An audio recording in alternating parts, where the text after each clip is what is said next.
فرانتس کافکا. فرانتس کافکا نویسنده بزرگ چک بود که بخشی از طیف عواطف انسانی را به نام خود کرد. طیفی که اکنون میتوانیم کافکایی بنامیم و به خاطر او بهتر بشناسیمشان، بسنجیمشان و از آنها رها شویم. جهان کافکا خوشایند نیست، از بسیاری جهات کابوس است. ولی جایی است که بسیاری از ما در لحظات تاریک زندگی آنجا هستیم. در جهان تعریف شده کافکا ما در برابر قدرت ناتوانیم. قضات، پولدارها، کارخانه‌دارها، سیاستمداران و بالاتر از همه پدران، وقتی حس می‌کنیم سرنوشت از دست ما خارج است، وقتی از جامعه زور می‌شنویم و تحقیر و تمسخر می‌بینیم و مخصوصاً از خانواده خودمان. ما در مدار کافکاییم وقتی شرمنده ایم از تن خود، از تمایلات جنسیمان و بهترین رفتار در حق خود را مرگ یا له شدن بیرحمانه می‌دانیم، انگار که سوسکی مزاحم و تهوع آوریم. فرانتس کافکا زاده پراگ به سال 1883 بود. فرزند بزرگ پدری ترسناک و از نظر روانی سوء استفاده کرد و مادری ضعیفتر و مقهورتر از آن که پسرش را حفظ کند. کافکا خجالتی، کرم کتاب، کم جربوزه و بیزار از خود بار آمد. میخواست نویسنده شود ولی از دید پدر محال بود. این چنین یکی از برترین نوابغ ادبیات آلمانی از زمان گوته مجبور شد در مشاغلی کار کند که آشکارا دون شأن او بودند. در دفتری حقوقی و سپس یک شرکت بیمه. روابط ناموفقی با زنان داشت، نتوانست ازدواج کند و خانواده تشکیل دهد و شدت میل جنسیش رنجش میداد و او را به روسبیخانه و پورنوگرافی میکشاند.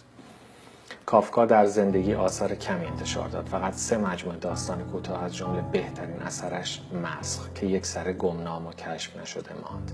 شهرت عظیم پس از مرگش مدیون 3 رمان است: محاکمه، قصر و آمریکا. هر 3 ناتمام چرا که کافکا از آنها راضی نبود. وصیت کرده بود پس از مرگش نابود شوند. بشریت خوش اقبال بود که از آن وصیت سرپیچی شد. نباید ساده انگاری به نظر برسد که کلید درک کافکا فهم رابطه او و پدرش است. کافکا هرگز مستقیما در آثارش درباره این مرد ننوشت، ولی روانشناسی آثارش یک راست مربوط می شود به آنچه او به عنوان پسر نگونبخت هرمان کافکا تجربه کرد. هر پسری که در برابر پدر قدرتمندش احساس کمبود کرده یا حس کرده دوستش ندارند، بلافاصله با مصائب کافکا ارتباط برقرار می کند.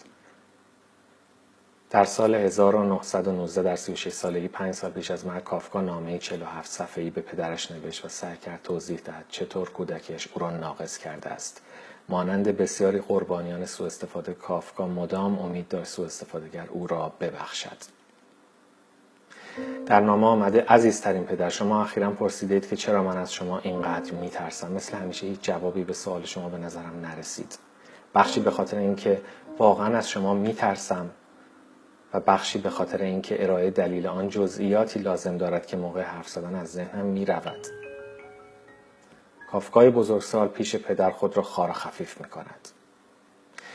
چیزی که لازم داشتم کمی تشویق، کمی دوستی بود، ولی لایقش نبودم. بی احساسی کامل شما را هرگز درک نکردم که چطور با حرفا و قضاوتتان شرم و رنج نصیبم می کردید. انگار که هیچ درکی از قدرتتان نداشتید.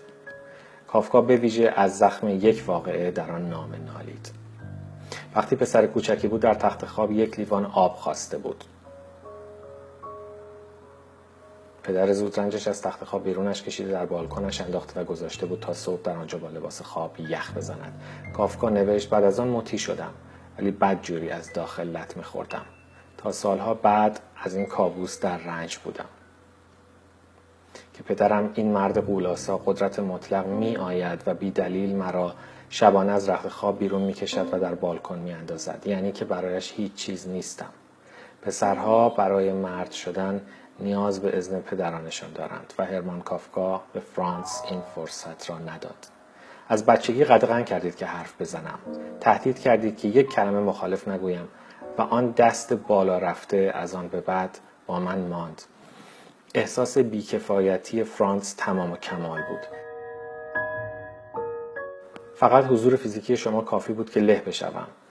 مثلا یادم هست که در یک رختکن لباس در می آوردیم، من حقیر لاغر مردنی و شمای بالا بلند زورمند چهارشانه. وقتی در می آمدیم حس آدم مفلوکی را داشتم. دست من را می گرفتید، استخوان ریزه میزه، دست و پا چلفتی و هراسان از آب. وقتی حرکات شنای شما را نمی توانستم تقلید کنم، از ناامیدی به جنون می رسیدم. از این بدتر ممکن به نظر نمی رسید، ولی بدتر هم شد. کافکا این نامه را به مادرش جولی داد که به هرمان برساند، ولی مادر ضعیف ترسو این کار را نکرد. چند روز نگهش داشت و بعد به فرانس پسش داد و توصیه کرد که بهتر است شوهر زحمتکش پرمشغله‌اش مجبور نشود چنین چیزهایی را بخواند. پسر بیچاره جرأتش را نداشت که دوباره سعی کند. در داستان کوتاه بی‌نظیر هولک نوشته به سال 1912 بازرگان جوانی به نام گیورگ قرار است ازدواج کند و در آپارتمانی با پدر بیوه‌اش زندگی می‌کند. می‌خواهد از خانه بیرون برود. پدرش پیر و فرتوت است. گیورگ لحافش را مرتب می‌کند ولی ناگهان پدر به طرز اسرارآمیزی قدرتش را باز می‌یابد، از جا می‌جهد، مثل برج زهرمار بالای سرش می‌ایستد و به خیانت متهمش می‌کند، خیانت به دوستانش، پدر و یاد مادرش. گیورگ به سستی و ضعف اعتراض می‌کند. نهایتاً پدر به مرگ با غرق شدن محکومش می‌کند و گیورگ فرمانبرانه بیرون می‌جهد و خود را به رودی در آن نزدیکی می‌اندازد. بعد از صدور حکم پدرش داد می‌زند: بچه معصومی بودی، ولی ته قلبت ابلیس بودی. ایده قضاوتی ترسناک و خودسرانه در داستان‌های کافکا تمیز ثابت است و در رمان ناتمام محاکمه که 2 سال بعد نوشت تکرار می‌شود. ولی حالا کافکا آن را از پدر به تمام سازوکار حقوقی و قضایی تأمین داده است. قضات، وکلا، سربازان و نظام عریض و طویل دیوان سالاری. وقتی جوزف کی در سپید دم 30مین زادروزش دستگیر می شود، به اون نمیگویند اتهامش چیست و خودش هم تلاشی نمی کند که بفهمد. از درون چنان حس گناه می کند که می داند حقش از مجازات شود. در دادگاه می گوید که بیگناه است، هرچند هنوز اتهامش را نمی داند. وکیل هم می گیرد، ولی دادگاه آهسته نمدمالش می کند. چیزی به ذهنش نمی رسد. زبانش یاری نمی کند. از شغلش باز می ماند و در اداره مخور سیاست بازی ها می شود. سرانجام 1 سال پس از دستگیری 2 صاحب منصب بیشاخودم به آپارتمانش می آیند، به معدن سنگی بیرون شهر هدایتش می کنند و کاردی به قلبش فرو کرده اعدامش می کنند.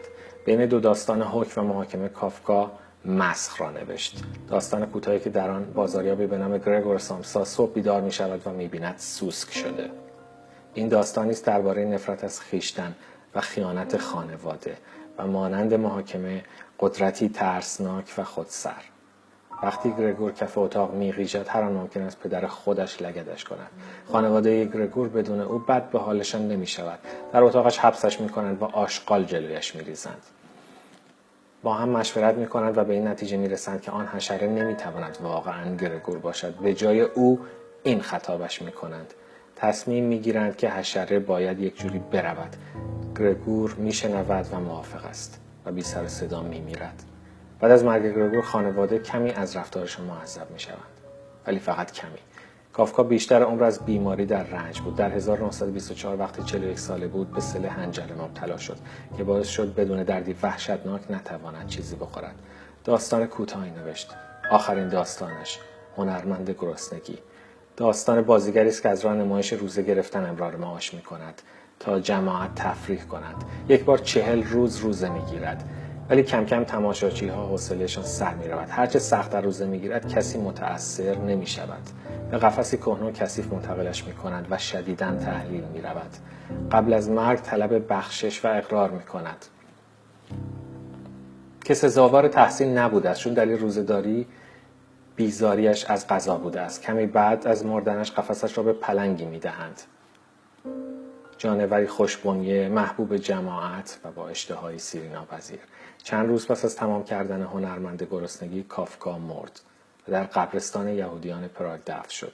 طی چند سال از مرگش مشهور شد. تا جنگ جهانی دوم او را یکی از برترین نویسندگان عصر می‌شناختند. همه خانواده‌اش توسط آلمان‌ها در هولوکاست به اتاق‌های گاز فرستاده شدند. او در تاریخ ادبیات آلمان یک بت است و همزمان بخش غمگین، خجول و وحشت‌زده همه ماست. کافکا زمانی نوشت که کار ادبیات پیوند دوباره ما با حس‌هایی است که از راه‌های دیگر بررسیشان تحمل ناپذیر است، ولی ناامیدانه خواهان توجه ما هستند. نوشت کتاب باید که تبر باشد بر دریای یخبسته درون ما. کتابهایش برنده ترین، ترسناک ترین و دقیق ترین تبرهایی هستند که تاکنون نوشته شده.